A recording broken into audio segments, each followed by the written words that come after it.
Au nom du Père et du Fils et du Saint-Esprit. Amen. Ô mon Seigneur et mon Dieu, je t'aime, je t'adore. Ce soir, on parle de la grâce. Alors je te demande, Seigneur Jésus, je t'offre cette catéchèse ce soir pour les gens qui n'ont pas la joie de connaître ta grâce. Alors je te demande de les appeler, de continuer à les appeler, de faire, de changer leur cœur, de les amener à te connaître, puis à te désirer, puis à en faire des frères et sœurs pour nous aussi dans la foi. Amen.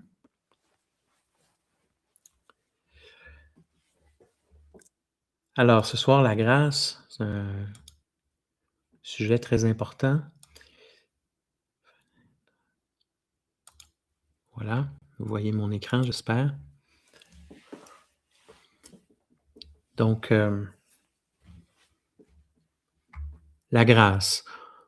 Hors de moi, vous ne pouvez rien faire. C'est Jésus qui dit ça. Vous ne pouvez rien faire. Parce que tout ce qu'on fait, on le fait par la grâce de Dieu. Donc, qu'est-ce que c'est la grâce? C'est ma définition personnelle. C'est pas facile à définir, la grâce. Il y a tellement de façons d'en parler. Alors, faveur gratuite de Dieu qui nous fait vivre de sa vie. La grâce, c'est une faveur, c'est un cadeau, c'est un don. Il y en a qui appellent ça aussi un secours. Gratuit, rien en échange. Que Dieu nous fait dans le but de s'unir à lui, de vivre de sa vie. Donc, la raison d'être, si on veut, de la grâce, là, c'est de nous unir à lui, de vivre de sa vie. Comment est-ce qu'on pourrait dire ça aussi? De l'aimer. Aimer Dieu, ça veut dire être uni à lui, là. C'est synonyme, là. Aimer Dieu. Donc, connaître Dieu aussi. Alors, comme la grâce est le principe de l'union avec Dieu, donc le rôle de la grâce, l'effet que ça va avoir dans notre vie, c'est de nous justifier et de nous sanctifier, c'est-à-dire de nous justifier aux yeux de Dieu.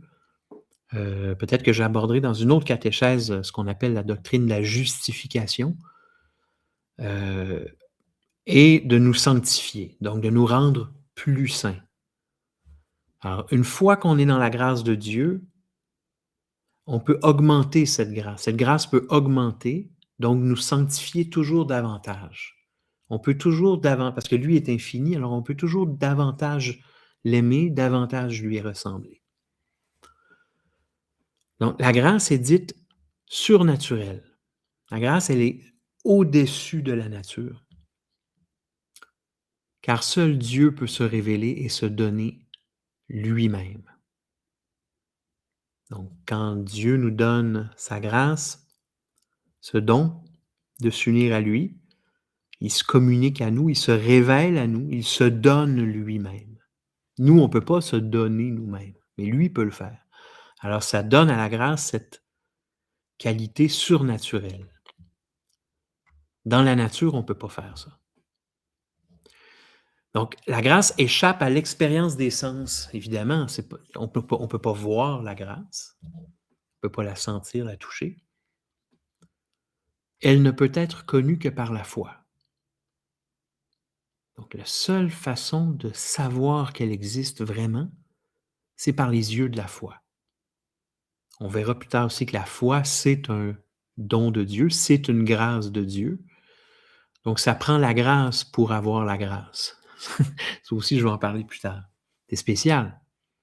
Mais ça fait partie de ce mystère de Dieu qui se révèle lui-même, Dieu qui se prie lui-même par l'action de l'Esprit Saint, le Fils prie le Père, le Fils aime le Père par l'Esprit Saint. Donc, on est invité, nous aussi, par la grâce, à entrer dans cet échange d'amour avec le Seigneur. Donc, puisque la grâce échappe au sens, c'est pas quelque chose qu'on voit dans la nature, on ne peut pas se fier à nos sentiments et à nos œuvres pour en déduire que nous sommes sauvés. Okay. On ne peut pas se fier sur ce qu'on voit avec nos yeux, dire: «Hey, lui là, lui c'est sûr qu'il va au ciel. Je le vois faire depuis des années, je l'entends parler». Impossible, parce que la grâce est invisible. La grâce, il y a juste Dieu qui la connaît et qui la donne. Il y a juste Dieu qui sonde les cœurs et qui peut mesurer la grâce. Mais les sentiments, les œuvres, les choses qu'on voit, peuvent être le témoignage que la grâce est à l'œuvre en nous. Ça oui, ça on voit les effets de la grâce, on voit les fruits, mais on ne peut pas voir la grâce elle-même. Alors, comme on a dit que la grâce est surnaturelle, ça veut donc dire qu'il y a 2 ordres, puis il faut parler de ces 2 ordres-là. Il y a 2 ordres dans l'existence, il y a l'ordre de la nature, puis il y a l'ordre de la, grâce ou l'ordre surnaturel. En fait, surnaturel et grâce, ça se rejoint, là, c'est pratiquement synonyme, OK? Alors, qu'est-ce que c'est l'ordre de la nature? C'est tout simplement ce qui est déjà là naturellement dans la création. Donc, le corps, évidemment, notre corps, l'âme et ses facultés, la raison, la volonté, la mémoire, ce sont toutes des choses naturelles et les activités humaines aussi, les choses qu'on fait dans la vie sont des choses de la nature. L'âme aussi, c'est naturel, hein. Il y a peut-être des courants un peu, New Age là, qui vont vont croire que l'âme est surnaturelle. Non, non, pas du tout. C'est tout à fait naturel, l'âme. Puis d'ailleurs, les facultés de l'âme, le raisonner, puis vouloir, puis se souvenir, toutes ces choses-là, tout ce que l'âme peut faire, c'est des choses tout à fait naturelles. Tout le monde fait ça communément, tout le temps, tous les jours. On n'a pas besoin de la grâce euh, pour, euh, pour, euh, euh, pour comprendre, pour savoir que l'âme existe, en fait. On a déjà montré que l'âme existe dans une catéchèse précédente sur l'homme. Donc, c'est des choses qui sont présentes dans la nature, déjà. Ensuite, il y a l'ordre de la grâce. C'est un autre ordre qui est surnaturel, donc qui est au-dessus des forces de la nature. Bon, c'est pas physiquement au-dessus, c'est une façon de parler, hein. Donc ça comporte donc évidemment la grâce elle-même, la foi, la charité, l'espérance, les vertus théologales, les dons de l'Esprit Saint aussi, le caractère des sacrements. Donc, ces 2 ordres-là sont complémentaires. Ils ne peuvent pas entrer en conflit l'un avec l'autre. C'est important cette affaire-là. Ils ne peuvent pas entrer en conflit. On ne peut pas mélanger les 2. À chaque fois qu'on essaie de mélanger les 2, on détruit la foi, on détruit ce que le Christ a enseigné. La grâce surélève la nature. OK? Saint Thomas d'Aquin disait: «La grâce ne fait pas disparaître la nature, mais l'achève». La grâce ne fait pas disparaître la nature. C'est pas parce que vous avez reçu la grâce de Dieu dans votre vie, que vous vivez en Dieu, vous faites vos prières, vous êtes vraiment quelqu'un, un homme ou une femme de foi, sincère et honnête, même aux yeux de Dieu, là. Vous l'êtes sincèrement, authentiquement, en vérité, vous êtes en Dieu. Ça va pas faire que ça va pas vous prémunir contre la foudre, là. Comprenez? La grâce ne fait pas disparaître la nature. Pour ça qu'il ne faut pas mélanger les choses, dans le sens que c'est 2 ordres tout à fait distincts. Le Seigneur est tout-puissant. Le Seigneur a créé la terre et le ciel. Il peut intervenir, s'il le veut, dans l'ordre naturel. Il peut faire ça. OK? Mais ça reste 2 ordres distincts. Donc, heu, donc la grâce, en fait, qui est au-dessus de la nature, ce qu'elle fait dans le fond dans notre vie, c'est comme elle nous unit à Dieu, elle nous donne c'était l'Ascension, qu'on célébrait hier ou jeudi dernier, c'est selon. Heu, un peu comme à l'Ascension, elle nous fait voir les choses de haut. C'est-à-dire qu'elle nous donne de participer à la nature divine, comme dit saint Pierre dans sa 2e, lettre. Donc, par la grâce, Dieu nous donne de voir un peu plus le monde comme lui, d'être plus charitable, d'exercer la vertu, d'avoir un regard plus divin sur les choses, sans changer la nature elle-même. OK? Et là, Jésus dit: «Hors de moi, vous ne pouvez rien faire». De quoi il parle exactement? Il parle de l'ordre de la grâce. Celui qui cultive son jardin, puis qui joue au bowling les fins de semaine, puis qui soigne sa grippe quand il est malade, heu, il fait des choses. Il fait des choses. Il peut faire ça sans croire en Jésus. Alors Jésus dit: «Vous ne pouvez rien faire. Sans moi, vous pouvez rien faire». Alors il parle pas de ça. Il parle de ce qu'on peut faire par la grâce. Donc, la personne qui vit en dehors de la grâce, elle peut vaquer à ses activités comme ça, mais il y a des choses qu'elle peut pas faire. L'homme est incapable, par ses propres efforts, d'obtenir le bien de la nature, le vrai bien avec un grand B. Alors, par nos propres efforts, on peut obtenir un bien, hein, on peut tirer un bien de la nature, mais c'est un bien naturel. On reste toujours dans l'ordre de la nature. Je peux prendre un arbre, le couper, puis en tirer une cabane ou une maison. Je peux faire ça. C'est bien une maison, c'est un bien, là, mais c'est un bien naturel. Ça reste dans l'ordre de la nature. Mais on ne peut pas tirer un bien surnaturel, comme la charité, de la nature. Un exemple de ça, j'ai mis exemple les stoïciens. C'est un exemple que je prends de ma propre expérience plus jeune. Les stoïciens, c'est des philosophes de l'Antiquité. Il y en a un dans la gang que j'ai beaucoup lu quand j'étais plus jeune, il s'appelle Sénèque. Et Sénèque, dans ses lettres, il parle beaucoup des vertus humaines.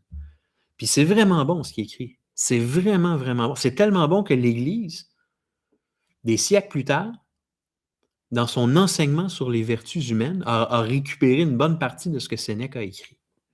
C'est vraiment bon. Mais il ne connaissait pas la grâce. Fait que j'avais beau lire ça autant comme autant, puis trouver ça extraordinaire de parler des vertus, de la patience, de la générosité, de telle et telle vertu. Tu peux lire autant de belles affaires que tu veux sur les vertus, ça ne va jamais te donner la charité. Ça ne va jamais te prémunir contre les tentations du mal. Ça ne va jamais te faire sortir du péché. Alors, on ne peut pas tirer quelque chose de la nature qui soit surnaturel. Même chose pour les commandements. Impossible pour l'homme, par ses propres efforts, de pratiquer tous les commandements à partir de la nature. C'est impossible. À commencer par le premier commandement, qui est celui d'aimer Dieu, le plus grand commandement. Pourquoi? Parce que Dieu, c'est Dieu l'unique source du bien, du vrai bien. Fait que c'est lui qui le donne. C'est lui qui donne le bien. C'est lui la source du bien. La source du bien n'est pas dans la nature.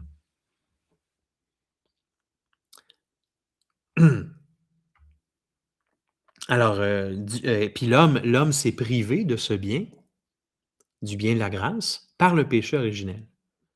Comme on l'a vu précédemment dans la catéchèse sur le péché originel. Donc, à partir du moment où Adam et Ève désobéissent à Dieu, ils sont coupés de la grâce, qu'on appelle la grâce sanctifiante, qui était là au départ, l'union avec Dieu. Ils sont coupés de ça. Puis, tant qu'on n'a pas retrouvé la grâce, ben, on est toujours dans ce même état. On est dans l'état de péché. Hein. Et donc, il y a une différence entre le bien et le mal, c'est-à-dire dans ce qu'on appelle l'économie entre le bien et le mal. L'économie du bien et du mal. Heu, le bien et le mal, c'est pas 2 choses qui sont équivalentes. Heu, je donne ça en exemple, là, vous méditerez cette affaire-là, c'est très important. Si je fais le mal, c'est de ma faute, mais si je fais le bien, c'est grâce à Dieu. Parce que c'est lui l'auteur du bien. Si je fais le bien, c'est uniquement par sa grâce. Comme on vient de le voir, la grâce, l'ordre de la grâce est donné par Dieu. C'est surnaturel. Mais si je fais le mal, ça je l'ai fait de mon propre chef. Donc de penser à ça, C'est,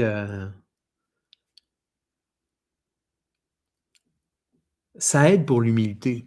Tu sais, il y a rien qu'on peut s'attribuer là. Il y a pas on n'a pas de mérite de nous-mêmes. Tout nous est donné par Dieu, le bien. Alors, je parlais du premier commandement, donc le grand commandement, c'est-à-dire le grand commandement qui est d'aimer Dieu. Donc, en premier, donc, on ne peut pas aimer Dieu si on n'a pas la grâce pour le faire. Seule la grâce peut faire aimer Dieu. Donc l'amour de Dieu, le plus grand commandement est donc surnaturel. Donc, comme l'amour de Dieu est surnaturel, c'est donc qu'il existe aussi un amour naturel. Comme j'ai dit, il y a 2 ordres. Fait qu'on va regarder ça un petit peu, ça va nous faire apprendre un peu, ça va nous faire, connaître un peu, c'est le mystère de l'amour de Dieu. Heu, L'amour naturel.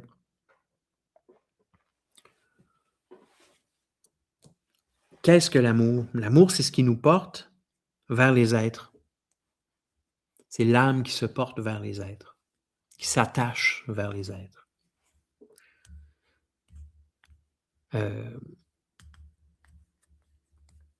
le contraire, quand l'âme reçoit des autres, des êtres, on appelle ça la connaissance. Si je vous parle, par exemple, de quelqu'un que j'ai rencontré hier, et là, votre âme reçoit l'image de cette personne, puis là, vous apprenez à le connaître. Mais dans l'autre sens, quand l'âme, au contraire, se porte vers les autres êtres, ça, c'est l'amour. Donc, il y a une, grande relation entre la connaissance et l'amour. D'ailleurs, les 2 sont c'est notre finalité. C'est quoi la finalité de l'homme? C'est d'aimer et connaître Dieu, les 2. Mais aimer est plus grand, est plus important. On va voir un petit peu tantôt pourquoi, mais donc les 2 sont intimement liés. Ça prend amour et connaissance pour entrer en relation. Ça prend un échange dans une relation. C'est pas exclusivement unidirectionnel. C'est dans les 2 sens. Donc je reviens à l'amour naturel. Nous aimons parce que les choses sont bonnes. Voilà, c'est ça l'amour naturel. L'amour naturel provient de la bonté de l'objet aimé. Là, je sors mon crayon. Ce crayon-là, je l'aime beaucoup. Puis je l'aime vraiment en vérité, là. Les Sharpies à pointe fine, là, j'achète juste ça. Pourquoi je l'aime, ce crayon-là? C'est à cause de la bonté de l'objet. Il est bon, ce crayon-là. Il remplit bien sa raison d'être. Alors, je l'aime. Même chose, donc l'amour naturel, c'est pour toutes les choses qu'on aime normalement dans notre quotidien. On n'a pas besoin de la grâce pour ça. Naturellement, on s'attache aux êtres autour de nous. Puis c'est bon, hein? C'est une bonne chose, hein? Alors moi, je suis tombé amoureux de mon épouse parce que j'ai trouvé que c'était une bonne personne, hein. Je la trouvais gentille, belle, elle me convenait, hein. Donc l'amour naturel, c'est quelque chose qui nous convient. Oui, c'est ça. Ça provient de la bonté de l'objet aimé. Tandis que l'amour divin, dans l'ordre de la grâce, qu'on appelle la charité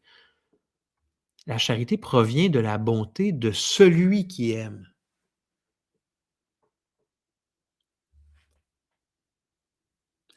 L'amour, il vient pas de l'objet aimé, il vient de celui qui aime.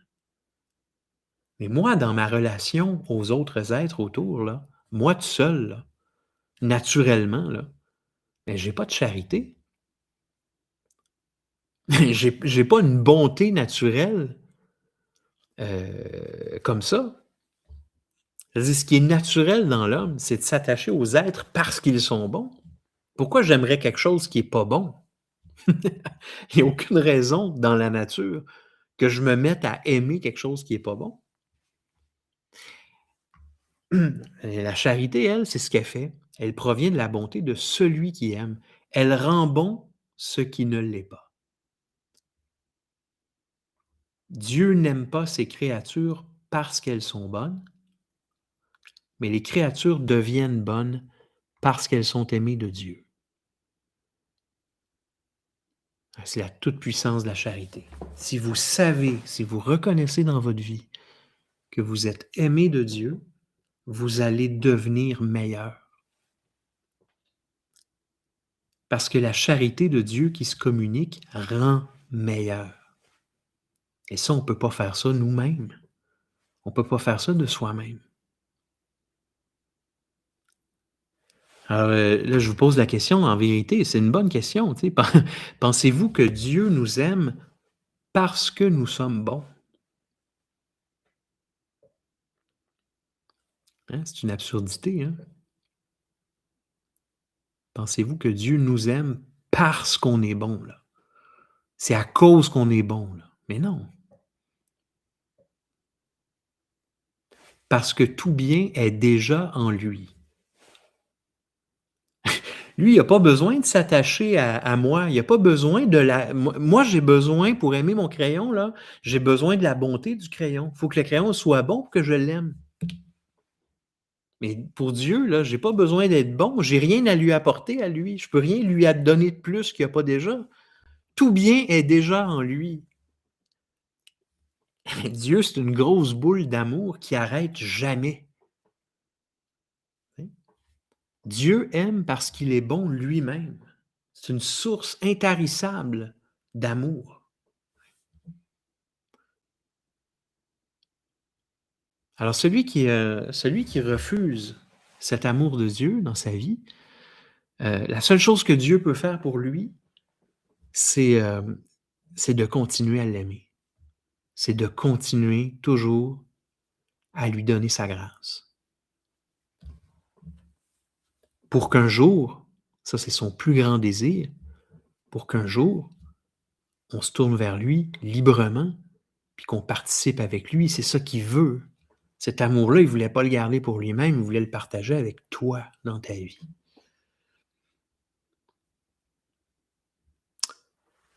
Hem, je vais ouvrir un autre document que j'ai concocté, rapidement cet après-midi. Quelques distinctions sur la grâce. Hem, donc la grâce dont je parle depuis tantôt, on appelle ça la grâce sanctifiante. C'est la grâce dont on parle en général. Quand on dit la grâce de Dieu, tout ça, c'est la grâce sanctifiante. C'est celle qu'ont perdue nos premiers parents par le péché originel. La grâce d'union avec Dieu. Elle nous est redonnée par le sacrifice de Jésus sur la croix, infusé dans l'âme au baptême. Donc, Jésus permet à l'humanité de retrouver la grâce qui était perdue depuis le péché originel.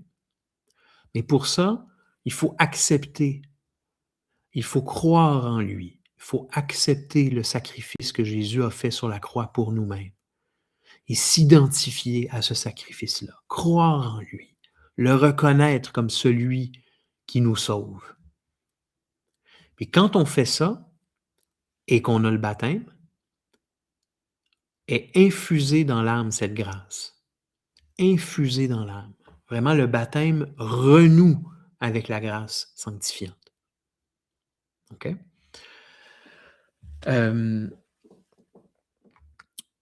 Donc cette grâce sanctifiante, on peut comme parler de 2 peut-être sous-catégories. Je ne suis pas théologien, alors, j'y vais un peu comme ça là. Heu, il y a la grâce habituelle. Donc c'est la grâce habituelle, c'est celle qui demeure, OK? C'est la grâce, disposition permanente de la grâce qui demeure. Ce n'est pas un acte, OK? On parle de l'état de grâce. Si vous avez déjà entendu cette expression-là, hein, rester en état de grâce, être en état donc c'est la grâce habituelle. C'est la grâce sanctifiante, mais qui est habituelle, qui demeure. C'est pas un acte là, c'est un état. Notre cœur reste en Dieu, il demeure en Dieu. Alors, tant que nous ne péchons pas gravement, nous restons dans l'amour de Dieu. Donc, cette union avec Dieu, elle reste là tout le temps. Et contrairement à la grâce habituelle, où ça demeure, il y a des grâces actuelles. Intervention passagère, coup de pouce, en cours de conversion ou de sanctification. OK? Alors, c'est un acte. Ça, c'est vraiment un acte. C'est pour ça que ça s'appelle grâce actuelle. OK? Je donne un exemple, mettons. Vous alliez commettre un mal, mais là, au dernier instant, vous vous ravisez soudainement. puis vous le faites pas le mal. Donc vous avez obtenu là, dans l'instant, vous avez obtenu une grâce. C'est une grâce actuelle. Vous êtes inspiré soudainement de faire un acte de charité, c'est un acte, c'est une grâce actuelle. Donc, les grâces actuelles, on peut les recevoir sans être en état de grâce. Puis une chance, hein? Sans quoi on ne pourrait s'en sortir? Ben non. Parce que comme je disais tantôt, quand on n'est pas dans la grâce de Dieu, on est en état de péché. On est comme damné, là. Donc, ça nous prend quelque chose pour nous ramener. Donc, toute personne qui se convertit, qui est en conversion, sa conversion commence, toute conversion commence par des grâces actuelles, là.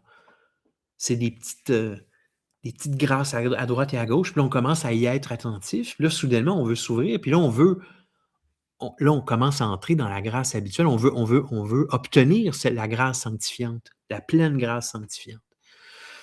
Donc, elles sont très importantes. Donc, mais elles arrivent aussi, évidemment, en cours de sanctification dans nos vies de tous les jours. On reçoit des grâces actuelles régulièrement aussi. Mais ces grâces-là, donc la grâce sanctifiante, ça concerne principalement la personne dans ta relation avec Dieu. Tu sais, c'est toi avec ta relation avec Dieu. Mais le bon Dieu donne aussi des grâces. Il existe des grâces qui sont accordées par l'Esprit Saint qui concernent les autres, hein, pour nous rendre capables de collaborer au salut des autres et à la croissance de l'Église. Alors, ça, il y a dans cette catégorie-là, si on veut, il y a les grâces sacramentelles.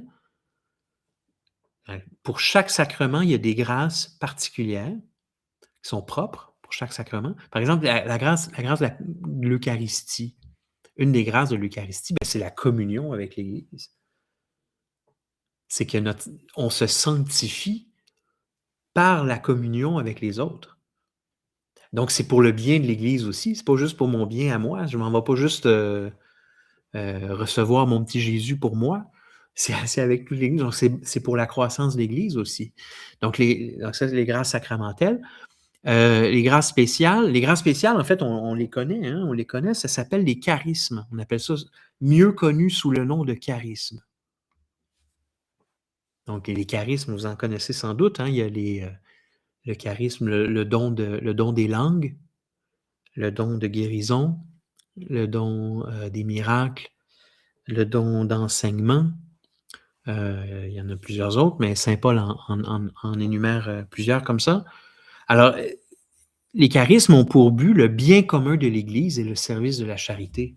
Mais oui, ça aussi, tous ces dons-là, là, tu n'as pas le don des langues pour parler tout seul, là, c'est pour parler avec d'autres. Le don de guérison, c'est pas pour te guérir tout seul, hein, c'est pour les autres. Le bon Dieu donne des grâces à chacun pour le bien des autres aussi. Et l'une de ces grâces spéciales, on l'appelle la grâce d'État. Et ça, c'est vraiment une grâce spéciale pour les vocations, pour notre devoir d'État. C'est vraiment propre à chaque vocation, à chaque ministère. Accompagne l'exercice des responsabilités dans les ministères et les vocations. Alors évidemment, tu sais, on regarde des fois une mère de famille, là, tu sais. J'en ai vu une il n'y a pas longtemps, elle est rendue à son 7e enfant, là. Tu dis: «Waouh, comment est-ce qu'elle fait?» Tu sais, c'est incroyable. Tu es toujours de bonne humeur, c'est tu sais, comment elle fait? Ben, elle a la grâce de son état. Le mon Dieu lui donne une grâce juste pour ça. Il y a une grâce pour les mères de famille, tu sais, qui est pas que aucun prêtre va jamais connaître parce que le prêtre, lui, il va obtenir une grâce pour les prêtres. Il y a une grâce, le bon Dieu, quand on s'est engagé avec lui dans une vocation, il nous donne ce qu'on a besoin. Ça s'appelle une grâce d'État. OK? Alors, je reviens puis je vais terminer avec ce que j'avais ici dans mon petit document. Donc, un don de Dieu, oui, la grâce est un don de Dieu, c'est un don gratuit, mais ce don-là, on peut chercher à l'obtenir, on peut prendre des moyens pour l'obtenir. Donc, les 2 moyens, c'est la prière et les sacrements. J'en ai déjà parlé sous d'autres formes, là, dans d'autres catéchèses. Le moyen de s'unir à Dieu, le moyen d'entrer en relation avec Dieu, le moyen d'obtenir des grâces de Dieu, c'est toujours les mêmes moyens. Un moyen personnel, la prière, qu'il faut exercer autant que possible, hein, tous les jours, entretenir notre relation. On n'entretient pas une relation avec un être aimé sans jamais y parler, là. Il faut y parler. Et un moyen en Église avec nos frères et sœurs, ça s'appelle les sacrements. OK? La grâce, donc oui, c'est ça. Donc, alors pour obtenir la grâce, faut prier et recourir au sacrement. Mais pour prier, ça prend la grâce aussi. C'est une grâce, ça, prier. Donc, ça prend la grâce pour avoir la grâce. C'est vraiment spécial. Donc, la grâce se reçoit de Dieu et se rend à Dieu. L'expression rendre grâce. C'est parce que quand on entre dans la relation mystérieuse de la Trinité, là, du Fils qui aime le Père par l'Esprit Saint, cet échange perpétuel d'amour. Tout à l'heure, je vous parlais de l'amour et de la connaissance dans une relation. Quand on rentre là-dedans, là, ben, on reçoit une grâce de Dieu, mais on lui rend, on lui retourne la grâce. Il nous dit qu'il nous aime, on accepte cet amour, ben, on l'aime nous autres aussi, on veut lui dire. Alors c'est comme ça ça tourne comme ça, je ne sais pas comment vous le dire autrement, faut le vivre, j'imagine, c'est un peu plus, je suis pas très porté, par la mystique, mais mais c'est ça quand même, c'est qu'on le vit comme ça, tu sais, c'est que c'est un échange perpétuel. Alors Dieu mesure pas cette grâce, il la donne à ça c'est un grand mystère, il la donne à qui il veut, dans la mesure qu'il veut, quand il veut et où il veut. Il dit dans la parabole de l'ouvrier de la 11e heure, il dit: «N'ai-je pas le droit de disposer de mes biens comme il me plaît?» Eh oui, c'est Dieu, c'est son bien, là, c'est lui le bien et il peut en faire ce qu'il veut à qui il veut.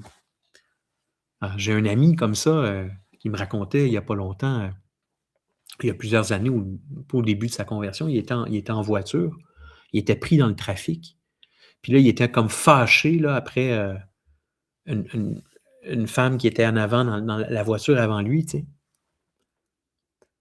Puis, il se met à klaxonner ou je sais pas quoi, tu sais, il était comme fâché après lui et puis il me raconte et mon ami m'a raconté qu'il a soudainement, il a entendu une vraie grâce, là. Il a entendu la voix du Seigneur lui parler. Puis il lui a dit: «Si moi là, elle qui est en avant de toi là, je l'aime. Puis si je veux l'aimer plus que toi, c'est mon affaire. Toi, tu la connais pas, moi je la connais». Tu sais, il lui a parlé comme ça. C'est quelque chose, hein? Je repense souvent à cette histoire-là, tu sais. Alors, ouais, c'est ça, c'est Dieu qui a le secret de ça, tu sais, qui a le secret de la grâce. Alors, puis pour terminer, donc la grâce sanctifiante ne peut jamais diminuer. Ça, c'est vraiment bien aussi. Une fois qu'on l'a reçue, elle peut pas diminuer. On peut la perdre, mais on peut jamais la diminuer. Une fois reçue, elle ne peut qu'augmenter. Alors, quand on est en état de grâce, vous avez reçu le baptême, puis là, vous continuez votre vie de prière, ben, votre grâce va juste continuer à augmenter. OK? Le péché véniel, les péchés qui ne sont pas graves, les péchés véniels, est sans effet sur la grâce. Très important de croire ça pour ne pas se décourager. Des fois, on a de la misère avec nos petits péchés véniels. J'en parlais un peu avec Stéphanie en fin de semaine, là. Mais il ne faut pas se décourager parce que le péché véniel est sans effet sur la grâce. OK? Mais attention, le péché véniel peut nous porter à des péchés plus graves, mais en soi, ça ne touche pas à la grâce. Alors, il y a seulement le péché mortel qui peut nous faire perdre la grâce. Donc, le péché mortel, c'est ce qui nous fait préférer autre chose à Dieu. Donc, ça, c'est grave. Ça, c'est vraiment, c'est dire au bon Dieu, tasse-toi, je fais comme moi je veux dans la vie. Alors, ça nous fait perdre la grâce sanctifiante, d'où son nom, c'est mortel. Puis croyez-moi, c'est mortel. On rate le ciel. On rate la vie éternelle avec ça.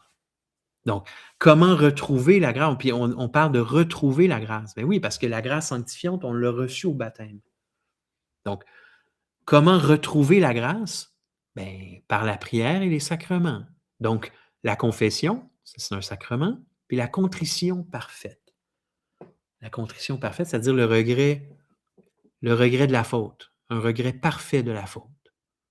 OK? La contrition, là, je donne pas un cours sur la confession, là, mais c'est quoi la contrition parfaite, par rapport à une contrition imparfaite? C'est simplement que la contrition parfaite, elle vise l'objet de la faute et non pas l'effet. Tu sais, des fois, admettons qu'on commet un mal, on peut déplorer les effets de ce mal-là. C'est bien, c'est correct. C'est un regret qui est bon.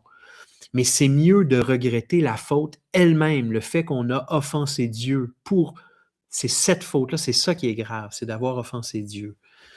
Alors, donc par la contrition parfaite, on retrouve la donc c'est possible de retrouver la grâce sanctifiante sans la confession, hein, évidemment. On n'a pas toujours un prêtre, à côté de nous autres, là. Alors dans notre cas, si jamais on tombe, on chute par un péché mortel, beh, la première chose à faire, c'est de demander, la grâce de Dieu, de demander pardon au Seigneur, de pleurer sa faute, là, d'une façon parfaite pour retrouver la grâce sanctifiante. Puis quand on pourra, on se confessera. Alors ce sont des actes par excellence d'amour de Dieu. Et il y a pas y a-tu quelque chose qui plaît plus davantage à Dieu que de se tourner vers lui puis de dire: «Mon Dieu, j'ai commis le mal, j'ai péché, prends pitié de moi». C'est l'acte par excellence d'amour de Dieu, c'est tu te retournes vers lui. Alors, ça va faire le tour, je vais arrêter avec ça. Merci beaucoup.